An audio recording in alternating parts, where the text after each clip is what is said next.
आप सभी का आपके अपने YouTube चैनल यूपीएससी इन्फो 24 में स्वागत है। तो दोस्तों, हम उम्मीद करते हैं कि आप सभी लोग स्वस्थ होंगे और खुश होंगे। फ्रेंड्स, ये जो वीडियो है पीजीटी हिस्ट्री का प्रैक्टिस सेट 37 है। तो अगर आप पीजीटी, टीजीटी, एलटी ग्रेड और जीआईसी की तैयारी कर रहे हैं तो ये वीडियो आपके लिए है।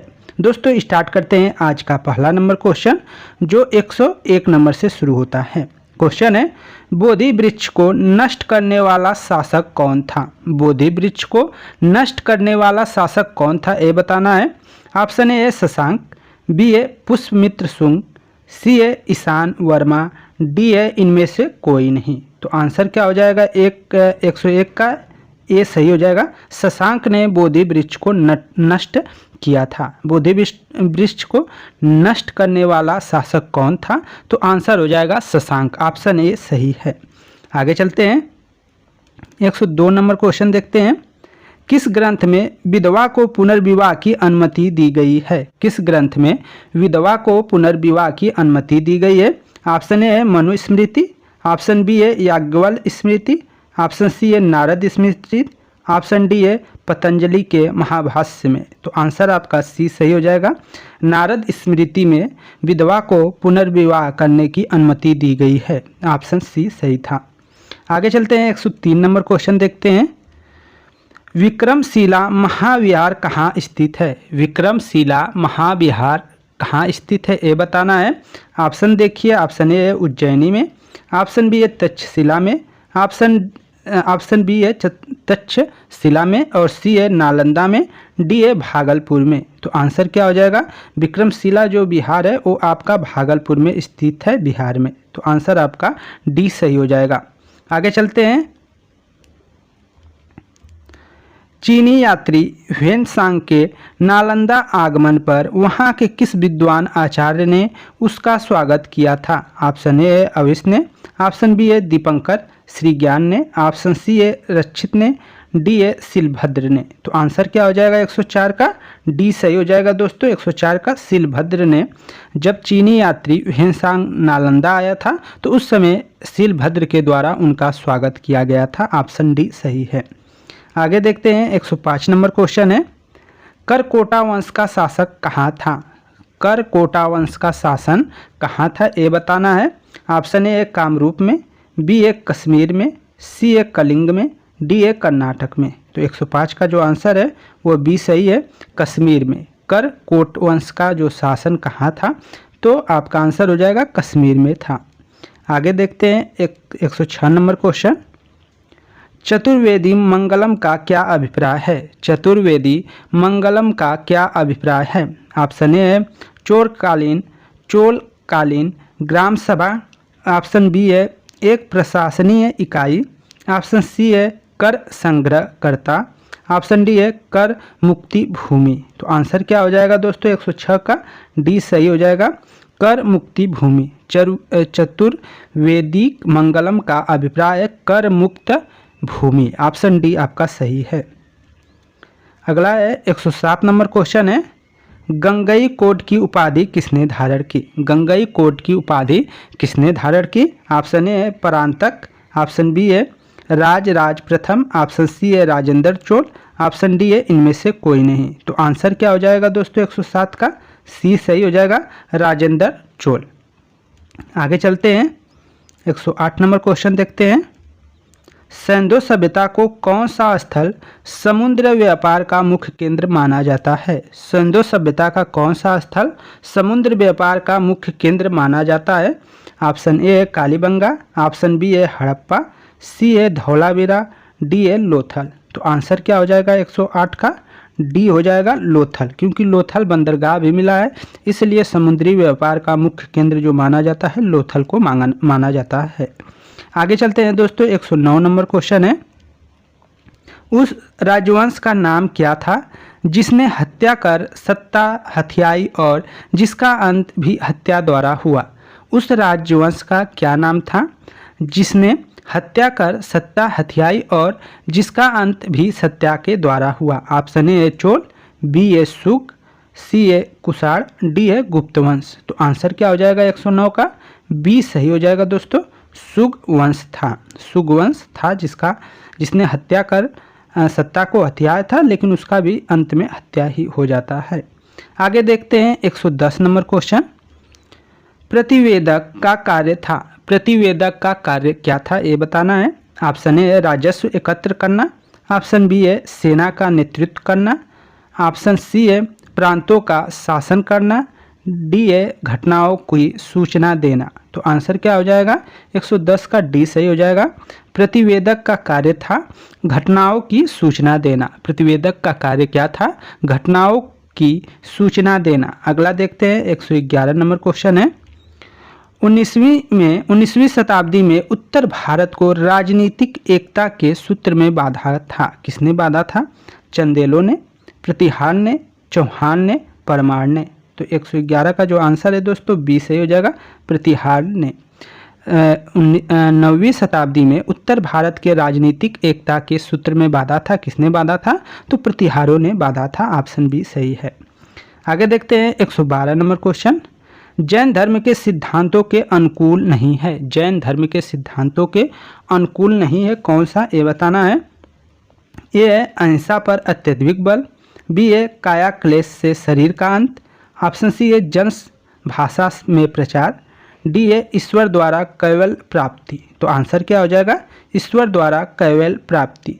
जैन धर्मों के सिद्धांत के अनुकूल नहीं है तो वह है ईश्वर द्वारा कैवल प्राप्ति नहीं है, बाकी के कहीं ना कहीं सब है।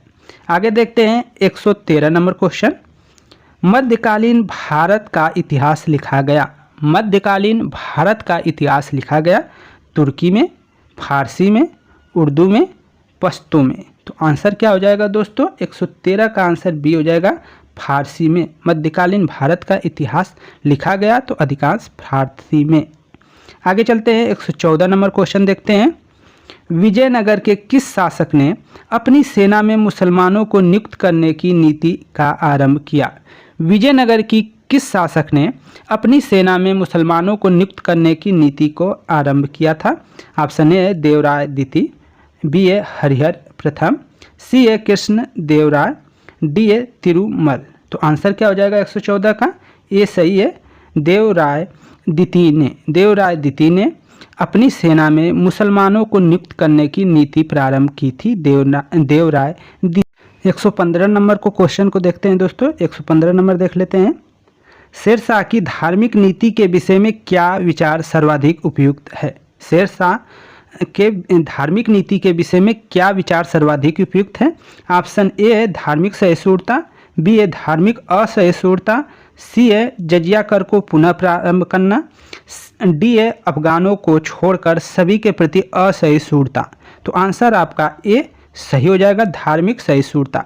शेरशाह की धार्मिक नीति के विषय में क्या विचार सर्वाधिक उपयुक्त है? तो वो है धार्मिक सहिष्णुता। ऑप्शन ए सही है। आगे चलते हैं 116 नंबर क्वेश्चन देखते हैं। जिन्ना के बारे में सही कथन है। जिन्ना के बारे में सही कथन आपको बताना है कि जिन्ना के बारे में क्या सही है। ऑप्शन ए होम रूल आंदोलन का समर्थन किया, ऑप्शन बी है असहयोग आंदोलन का विरोध, ऑप्शन सी है वेवेल योजना अस्वीकार किया, ऑप्शन डी है तीनों कथन सही है। तो 116 का जो आंसर है वो डी सही हो जाएगा दोस्तों, तीनों कथन सही है। जिन्ना के बारे में जो तीनों कथन है, होम रूल आंदोलन का समर्थन किया, असहयोग आंदोलन का विरोध किया, वेवेल योजना अस्वीकार की, ये तीनों कथन जिन्ना के बारे में सही है। आगे चलते हैं 117 नंबर क्वेश्चन देखते हैं। बंगाल की एशियाटिक सोसाइटी की स्थापना 1784 में कलकत्ता में किसके द्वारा की गई थी? ये आपको बताना है कि बंगाल की एशियाटिक सोसाइटी जिसकी स्थापना 1784 में की गई थी, किसके द्वारा की गई थी? ए है विल्किंसन, बी है विसेंट आर्थर, सी है विलियम जोन्स, डी है मैक्स मूलर। तो आंसर आपका हो जाएगा सी, विलियम जोन्स के द्वारा एशियाटिक सोसाइटी की स्थापना की गई थी। 117 का सी सही है। आगे जो देखते हैं 118 नंबर क्वेश्चन। निम्नांकित में किस राजा को देवराय के नाम से भी जाना जाता है? निम्नांकित में से किस राजा को देवराज नाम से भी जाना जाता है? ऑप्शन ए कनिष्क, बी है गौतमी पुत्र सतकर्णी, सी है अशोक, डी है चंद्रगुप्त विक्रमादित्य। तो 118 का डी सही हो जाएगा। चंद्रगुप्त विक्रमादित्य को देवराज के नाम से भी जाना जाता है। आगे चलते हैं 119 नंबर। अशोक के समय में ज़्यादातर अभिलेख किस भाषा में है? अशोक के समय ज़्यादातर अभिलेख किस भाषा में है? ए है प्राकृतिक, बी है पाली, सी है खरोष्टी, डी है संस्कृत। तो आंसर हो जाएगा ए, प्राकृतिक भाषा में अधिकतर अभिलेख अशोक के हैं। अशोक के समय में ज़्यादातर अभिलेख किस भाषा में है? तो ऑप्शन आपका ए सही हो जाएगा, प्राकृतिक भाषा। इक्ता क्या है? 20 नंबर क्वेश्चन है। इक्ता क्या था? अभिजात की आय, जमीन का टुकड़ा, सेना, साई शिविर। तो आंसर क्या हो जाएगा दोस्तों? बी सही हो जाएगा, इक्ता जमीन का टुकड़ा था। इक्ता क्या था? तो जमीन का टुकड़ा था। आंसर आपका बी सही हो जाएगा। आगे चलते हैं 121 नंबर क्वेश्चन दोस्तों जल्दी जल्दी कराया जाता है कि आपका टाइम ना लगे। आपके टाइम को ध्यान में रखते हुए क्वेश्चन कराया जाता है कि आप लोग जल्दी से 20 क्वेश्चन 30 क्वेश्चन कर ले 10 से 15 मिनट में, जो आपके लिए फ़ायदेमंद होगा। दोस्तों आगे देखते हैं। भारत में नवपाषाण काल का निम्नांकित में कौन सा स्थान था जहां बड़ी संख्या में हड्डियों से बने औजार प्राप्त हुए? ऑप्शन ए छोटा नागपुर, चिरंदर, चुनार, मास्की। तो आंसर क्या हो जाएगा? 121 का बी सही हो जाएगा, चिरंदर आपका आंसर हो जाएगा। आगे देखते हैं 122 नंबर क्वेश्चन। किस राजा के राज्यकाल में मुस्लिम यात्री अब्दुल रज्जाक विजयनगर राज्य में आया था? किस राजा के राज्यकाल में मुस्लिम यात्री अब्दुल रज्जाक आया था? ऑप्शन ए देवराय, बी ए कृष्णदेवराय, सी ए हरिहर, डी ए बुक्का। तो आंसर क्या हो जाएगा दोस्तों? 122 का ए सही हो जाएगा, देवराय द्वितीय के शासनकाल में अब्दुल रज्जाक आया था। ऑप्शन ए सही है। आगे देखते हैं 123 नंबर क्वेश्चन है। निकोलाज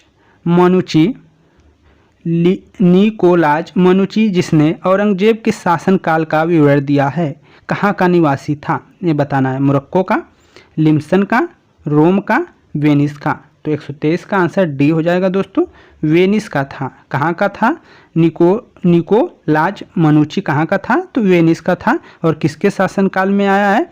तो औरंगजेब के शासनकाल में आया है, वहाँ उसके बारे में ये विवरण देता है। आगे चलते हैं दोस्तों 124 नंबर क्वेश्चन है।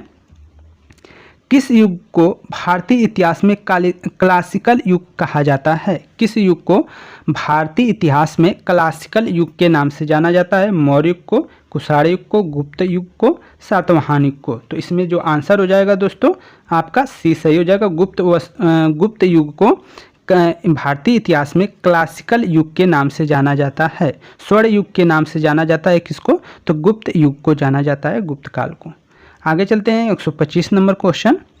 फारसी पत्रिका मिरात उल अखबार किसने प्रारंभ की? फारसी पत्रिका मिरात उल अखबार किसने प्रारंभ की? Option A Debnath Tagore, Maulana Azad, Raja Ram Mohan Roy, sir Syed Ahmad Khan. तो 125 का आंसर सी है, राजा राम मोहन राय। मिरात उल अखबार किसने प्रारंभ की? राजा राम मोहन राय। राजा राम मोहन राय ने ब्रह्म समाज की भी स्थापना की थी 1828 में। तो फ्रेंड्स ये थे क्वेश्चन आपके 25। हम उम्मीद करते हैं कि वीडियो पसंद आई होगी। अगर वीडियो पसंद आई है तो वीडियो को लाइक करें और चैनल पे आप नए हैं तो चैनल को जरूर सब्सक्राइब कर लें। दोस्तों नमस्कार दोस्तों, एक और है क्यूरी। एक क्वेश्चन था पिछली वीडियो में 91 नंबर पे, उसमें ये था कि स्त्री किस सभा में भाग लेती थी। तो आप लूसेंट में देखेंगे तो उसमें सभा और समिति दोनों में दिया है कि दोनों में भाग लेते हैं, और गूगल सर्च करेंगे तो आपको मिल जाएंगे कि वो सभा में लेता था और जो आपका विधाता है या विदव्य है उसमें भाग लेता था। तो उसको आप क्लियर कर लीजिएगा। लेकिन यहीं पर कहीं आप अगर केसी श्रीवास्तव को बुक को देखते हैं तो उसमें आपको आंसर तो नहीं मिल रहा है कन्फर्म, लेकिन उसमें दिया है जो विदत है उसमें दिया है कि स्त्रियां और पुरुष दोनों भाग लेते थे। तो दोस्तों उसको थोड़ा क्लियर कर लीजिएगा। लेकिन आपका प्रैक्टिस सेट किताब है तो उसमें कहीं कहीं अधिकांश जगह वही आंसर सभा दिया है, और कल्पना जी ने बताया है कि उसका आंसर सी होगा विदत, तो उसको आप करेक्ट कर लीजिएगा दोस्तों। इसी के मतलब 36 नंबर जो प्रैक्टिस सेट है उसी में एक क्वेश्चन था। तो दोस्तों धन्यवाद, नमस्कार।